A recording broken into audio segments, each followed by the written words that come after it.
மாமியாக்காரி வெளியே போயிட்டு வீட்டுக்கு வந்திருக்காளே, வெயில்ல வந்தவளுக்கு தண்ணி கொடுக்கணுங்கிற அறிவு இருக்கா? என்ன பொண்ணை பார்த்து கட்டி வச்சாலோ தெரியல. எல்லாம் இந்த வடிவுக்காக போனா போகுது. இத்தனை நாள் ஆயிப்போச்சு. சரி அப்படின்னு சொல்லி கல்யாணத்தை முடிச்சு வச்சா திமிரு பிடிச்ச கழுத என்ன ஏதுன்னு கூட கேட்க மாட்டுக்கு. இவனும் பொண்டாட்டிக்கு பின்னாடி பொட்டி பாம்பா அடங்கி கிடக்குறான் போல. ஏல விஜய், வெளியே வரியா? என்ன பண்ற? சொல்லுமா, என்னமா விஷயம்? ஏன் தோற வெசியா இருந்தாதான் என்ன ஏதுன்னு கேப்பீரோ? வேகாத வெயில்ல வெளியே போயிட்டு வந்திருக்கேன். உன் பொண்டாட்டி கறிக்கு கொஞ்சமாவது அறிவு இருக்கா? வந்தவளுக்கு தண்ணி கொடுக்கணும்னு என்ன பழக்கம் பழகுறா? உள்ள என்ன அடையா காக்குறா? இல்லம்மா, கொஞ்சம் பேசிட்டு இருந்தோம், நீ வந்து சத்தமே கேட்கல. மன்னிச்சிருமா, வர சொல்றேன். ஏன் நான் கூப்பிட்ட பிறகு நீ வந்திருக்கல? அவ வந்திருக்கணுமா இல்லையா? திமிரு பிடிச்ச கழுத, அவளெல்லாம் கட்டி வச்சம் பாரு. என்ன சொல்லணும்? எல்லாம் அந்த வடிவுக்காக தான். வேற வழி இல்லாம சரின்னு சம்மதிச்சேன். இவாத்தாடும் மவளும் பண்ணின கூத்துக்கு இந்த வீட்டு வாசலையே காலத்துக்கும் மிதிக்க விடாம பண்ணிருப்பேன். உனக்கு என்ன பொண்ணா கிடைக்காது? அஞ்சலி, ஏய் வெளியே வா, அம்மா வந்திருக்காங்க பாரு. இப்ப என்னதான் உங்களுக்கு பிரச்சனை? எப்ப பார்த்தாலும் என்கிட்ட எரிஞ்சு எரிஞ்சு விடுறீங்க. இங்க பாருங்க, கல்யாணம் பண்ணி வச்சேன் கல்யாணம் பண்ணி வச்சேன்னு அதையே பேசிட்டு இருப்பீங்களா? இப்ப என்ன வேணும் உங்களுக்கு? பையன்னா எல்லாரும் தான் பிள்ளைக்கு கல்யாணம் பண்ணி தான் வைப்பாங்க. அதுக்காக வீட்டுக்கு வந்த மருமவளை 24 மணி நேரமும் கரிச்சு கொட்ட சொல்லுதா? வாய மூடு, ஆரஞ்சு பழகுலாம் கழுத்து போடுவேன். உள்ளே அவளுக்கு பிள்ளை உங்க ஆத்தா கொஞ்சம் கூட அறிவு இல்லாம மாமியார்கிட்ட எப்படி பேசணும்னு கூட தெரியல. நீ எல்லாம் பெருசா பேச வந்துட்ட. அடியே புரிஞ்சு நடந்துக்கோ. ஊர்ல உள்ளவங்களா என்னதான் கேள்வி கேட்பான்? உன்னையா கேட்பான்? வெயில்ல வெளியே போயிட்டு வந்திருக்கவளுக்கு தண்ணி கொடுக்கணுமா? அத்தை தண்ணி குடிக்கிறீங்களா? ஃபேனை போட்டு விடணுமா? அது கூட கேட்கறது கிடையாது. ஓ இஷ்டத்துக்கு 24 மணி நேரம் ரூமுக்குள்ள இருந்துட்டு அப்படி என்னதான் கும்மி அடிப்பியோ தெரியல. இங்க பாருங்க, மாமியார்னா என்ன? உங்களுக்கு 2 கொம்பு முளைச்சிருக்கா? உங்க பிள்ளைதான் என்ன கட்டியிருக்காரு. அவருக்கு அடங்கி உடங்கி பேசலாம், வைக்கலாம், என்ன ஏதுன்னு கேட்கலாம். ஆனா உங்களுக்கும் பயந்து அடங்கி ஒடுங்கி நடங்கணும்னா எப்படி? நீ சும்மா இருக்கியா? என்ன எங்க அம்மாவை எதிர்த்து பேசுற? என்னைக்காவது ஒரு நாள் எங்க அம்மாவை நாங்க எதிர்த்து பேசிருப்போமா? நீ என்ன வாய்க்கு வந்தபடிலாம் பேசுற? அவங்க முன்ன பின்ன ஏதாவது தப்பு பண்ணா அதை எடுத்து சொல்லுவாங்க. அதெல்லாம் ஒரு குத்தமா? சரி, வெயில்ல போயிட்டு வந்தவங்களுக்கு என்ன ஏதுன்னு பார்த்து தண்ணி கொடுக்கறதுல என்ன குறைஞ்சிருவ? ரொம்ப எழுத்து பேசாத. மரியாதையா அம்மா கிட்ட மன்னிப்பு கேளு. இப்ப நான் என்ன தப்பு பண்ணிட்டேன்? எதுக்கு எடுத்தாலும் அம்மாட்ட மன்னிப்பு கேளு, அம்மாட்ட மன்னிப்பு கேளுன்ட்டு இருக்கீங்க. இங்க பாருங்க, உங்க அம்மா முந்தானையே பிடிச்சிக்கிட்டு இருக்கணும்னா இருக்க வேண்டியதானே? நானா கல்யாணம் கட்டிக்கிறேன்னு சொன்னேன். காலில் விழாத குறையா வந்து என்னை கட்டிக்கிட்டது நீங்க தானே. என்னமோ பெருசா பேசுறீங்க. வாயை மூடிட்டு உள்ள வாங்க, வேற வேலை இருக்கு. ஏய் திமிரு பிடிச்ச கழுத, எந்திச்சேன்னு வச்சுக்கோ, அப்படியே தூக்கி போட்டு மிதி மிதின்னு மிதிச்சு போடுவேன். என்ன நினைச்சுக்கிட்டு இருக்க? இந்த அடக்காப்பிடாரித்தனம்லாம் ஓ வீட்டுல வச்சுக்கோ. இங்க வாழை சுருட்டிக்கிட்டு இருக்கணும்னா இருக்கணும், இல்ல மரியாதையா வீட்டை விட்டு வெளியே போ. இப்பவே சொல்லிப்படுறேன். உங்க ஆத்தா காலில் விழாத கரையா வந்து என்கிட்ட மன்னிப்பு கேட்டதுனாலதான் போனா போதுனே கல்யாணத்தை பண்ணி வச்சேன். ஒரேடியா ஆடுற. இப்ப உங்களுக்கு என்ன செய்யணும்? அப்படி கேளு. இங்க பாரு, ஊர்ல இருந்து எங்க சொந்தக்காரவெல்லாம் வராவோ. அதனால வீட்டை ஒழுங்கா தொடச்சி சுத்தமா வச்சுட்டு மார்க்கெட்டுக்கு போய் காய்கறியெல்லாம் வாங்கிட்டு வந்து சமையலை ரெடி பண்ணு. மத்தியான சாப்பாட்டுக்கு வந்துருவாங்க. அதுக்குள்ளேயும் சாதம், சாம்பார், அவியல், பொரியல், பச்சடி, பாயாசம் எல்லாத்தையும் ரெடி பண்ணி வை. என்ன புரிஞ்சிச்சா? நீ என்னல உன் மாமன் வரான், இன்னைக்கு லீவை போட்டுட்டு அவனை போய் பஸ் ஸ்டாண்டில் கூட்டிட்டு வரணும். போற வழியில முதல்ல இவளுக்கு கூட போய் காய்கறி எல்லாம் வாங்கி கொடு. என்ன புரிஞ்சிச்சா? எனக்கு கொஞ்சம் வேலை இருக்கு, போயிட்டு வரேன். சரிம்மா. திரு திருன்னு முழிக்காத. ஆளு வெளியே போன உடனே 2 பேரும் உட்காந்து கொஞ்சம் ஆரம்பிச்சிடாதீங்க. வீட்டுல கிடக்குற வேலைய முதல்ல முடி, மத்ததெல்லாம் அப்புறம் பாத்துக்கலாம். சரிம்மா. என்னையா மனுஷனி? என்ன மனுஷனி? உங்க ஆத்தா இம்புட்டு பேச்சு பேசிட்டு போறா. நீ என்னன்னா கல்லொளி மங்க நாட்டம் அப்படியே நின்று கேட்டுக்கிட்டு இருக்க. இன்னும் எத்தனை காலத்துக்கு இப்படி?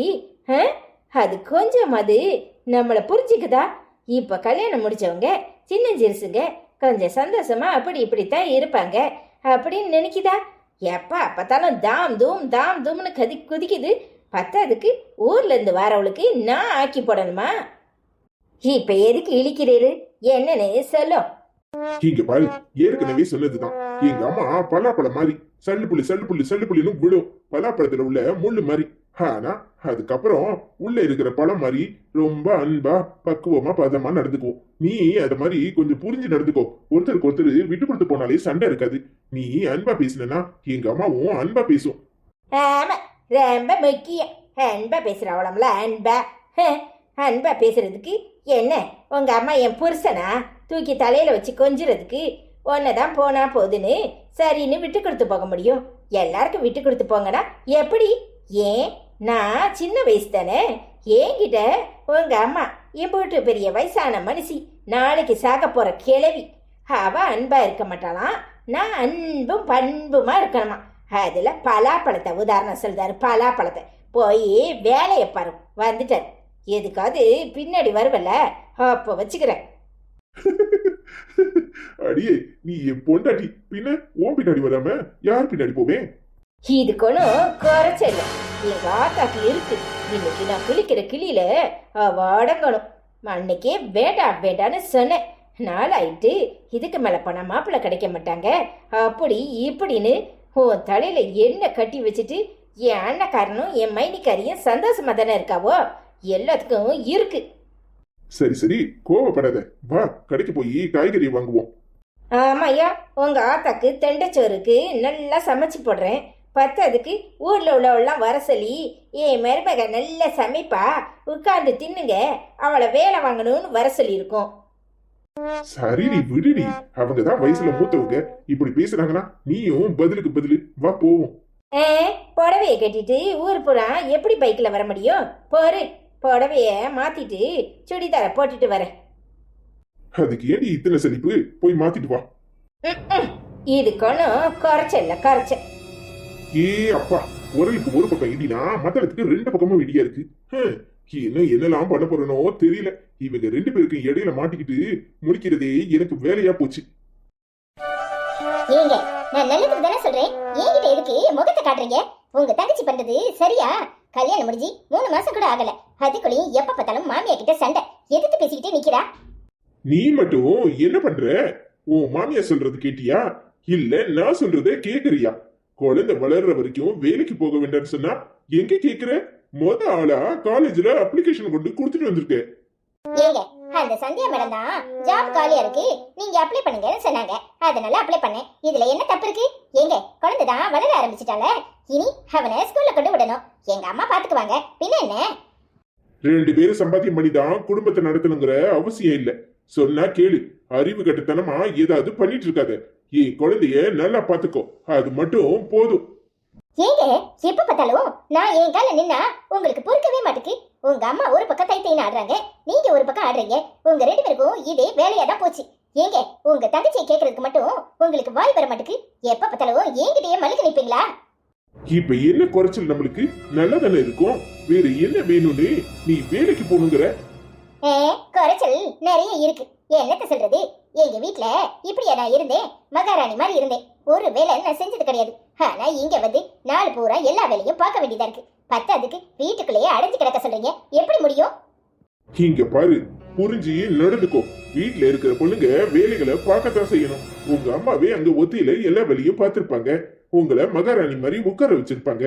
இங்க நீ நான் குழந்தை 3 பேருக்கும் வேலை செய்யறதுக்கு உனக்கு விட்டா வேற யார் இருக்கா?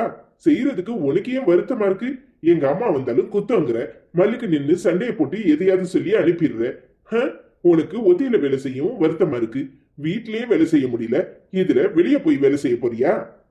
ஏங்க, நம்ம 2 பேரும் வேலைக்கு போயிட்டா வீட்ல வேலைக்கு ஆள் வச்சுக்கலாம். ஏன் மகாராணி வீட்டு வேலையை செய்ய மாட்டீங்களோ? வீட்டுல வேலைக்கு ஆள் வைக்கிறதுக்காக வெளியில வேலைக்கு போனுங்கிறியா? என்னங்க பேசுறீங்க? எப்ப பார்த்தாலும் உங்க ஆணாதிக்க புத்திய காட்டிக்கிட்டே இருக்கீங்க. ஏங்க, புரிஞ்சு நடந்துக்கோங்க. நானும் மனுஷிதான், ஒன்னும் மிருகம் இல்ல. 24 மணி நேரமும் கூண்டுக்குள்ளேயே அடப்பட்டு கிடக்க. எனக்கும் சுதந்திரம் வேணும். அப்பா, என்னால முடியாது சாமி, நான் போயே தீருவேன். அப்ப எதுக்காக என்கிட்ட கேக்குற? உன் இஷ்டத்துக்கு உனக்கு என்ன தோணுதோ அத பண்ணு. பின்ன என்கிட்ட கேட்கணும்னு என்ன அவசியம் இருக்கு? உங்ககிட்ட நான் ஒன்னும் பெர்மிஷன் கேட்கல. நான் சொன்னேன், என்னதான் இருந்தாலும் சொல்லணும்னு ஒண்ணு இருக்குல்ல. எல்லாரும் ஆம்பளைகளை தலைமையில தூக்கி வச்சு கொண்டாடுறீங்கல்ல. வேறு புருஷன்கிட்ட சொல்லாம அவ இஷ்டத்துக்கு வேலைக்கு போயிட்டான்னு சொல்லுவீங்கல்ல. அதனாலதான் ஒரு இன்ஃபர்மேஷன் தான். சும்மா என்ன தொந்தரவு பண்ணாதீங்க. நான் வேலைக்கு போறதுதான். அத உங்க அம்மா கிட்ட சொல்லிட்டு நீ கிளம்பு. உங்க அம்மா சரின்னு சொல்லட்டும், எனக்கு எந்த ஆட்சேபனையும் இல்ல. எங்க அம்மா கிட்ட நான் சொல்லிக்கிறேன், உங்க அம்மா கிட்ட நீங்க சொல்லுங்க. உங்க அம்மா தான் எதுக்கு எடுத்தாலும் முதல்ல ஒரு கட்டையை தூக்கி முன்னாடி போட்டு முட்டுக்கட்டையாக்கும். ஐயோடா சாமி, முடியல. நான் எங்க அம்மா கிட்ட சொல்றேன், நீ போய் உங்க அம்மா கிட்ட சொல்லு. ரொம்ப சந்தோஷம். நான் போய் சொல்லிட்டு வரேன். குழந்தை தூங்கி எழுந்தா பாத்துக்கோங்க. கிளம்பு முதல்ல. ஐயா விட்டா போதும். எப்ப பார்த்தாலும் மல்லுக்கு நிக்கிற. ச்சே, ஏன் தான் கல்யாணம் முடிச்சுக்கிட்டனோன்னு இருக்கு. அத முதல்ல யோசிச்சிருக்கணும். இப்ப யோசிச்சு என்ன பிரயோஜனம்?